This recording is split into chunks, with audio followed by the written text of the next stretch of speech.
ନୂଆପଡ଼ା ଜିଲ୍ଲା ସିନାପଲ୍ଲୀ ଥାନା ଏଏସ୍ଆଇ କୃଷ୍ଣପଲ୍ଲଭ ଶବର 7,000 ଟଙ୍କା ଲାଞ୍ଚ ନେଉଥିବା ବେଳେ ଭିଜିଲାନ୍ସ ଜାଲରେ ଧରାପଡ଼ିଥିବାର ଖବର ମିଳିଛି। ପ୍ରାପ୍ତ ଖବର ଅନୁସାରେ ସିନାପଲ୍ଲୀ ଥାନା ଭରୁଆମୁଣ୍ଡା ପଞ୍ଚାୟତ ଅନ୍ତର୍ଗତ ବରପଦର ନିବାସୀ ପୁସ୍ତମ ଛତ୍ରିଆଙ୍କ ବାପାଙ୍କ ନାମରେ ଥିବା କେସ୍କୁ କୋହଳ କରିବା ସହ ଚାର୍ଜସିଟ୍ ନ ପଠାଇବା ପାଇଁ ସମ୍ପୃକ୍ତ ଏଏସ୍ଆଇ କୃଷ୍ଣପଲ୍ଲଭ ଶବର 7,000 ଟଙ୍କା ଡିମାଣ୍ଡ କରିଥିଲେ। ହେଲେ ପୁସ୍ତମ ଛତ୍ରିଆ 7,000 ଟଙ୍କା ଦେବାରେ ସକ୍ଷମ ନ ହେବାରୁ ଭିଜିଲାନ୍ସ ପାଖରେ ଜାନୁଆରୀ 20 ତାରିଖ ଦିନ କେସ୍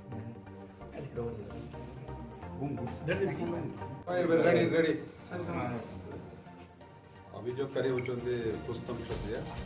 गाँ हूँ बरपद सिनापल्ली थाना अंचल रिपोर्ट रे गत 20/1/2019 तारीख रे थाना रे मामला रुजु करा विपक्ष लोकों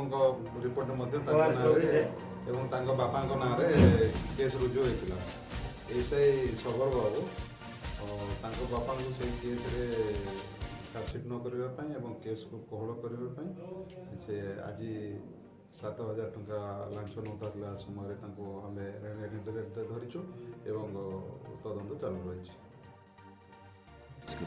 पूर्व योजना मुताबक आज दिन 12टार पुस्तम छत्रिया संपृक्त एएसआई लांच नेउथिबा बेले नूआपड़ा कलाहांडी विजिलेंस डीएसपी सत्यवान महानंद सदल बेले केस कराइला मोर बापा नारे दिलो ना केस दिला मोर बापा नारे काटी दे बोल के 7,000 टका मुई गरीब लोग विजिलेंस द्वारा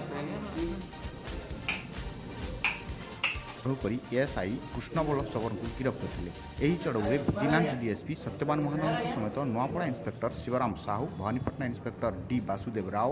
स्टेनो संतोष कुमार महांती शिवप्रसाद प्रधान प्रकाश चंद्र बेहेरा गुणनिधि साहू अजय सिंह प्रमुख सामिल थिबा बेले साक्षी भाव में इंजीनियर ताम्रध्वज माझी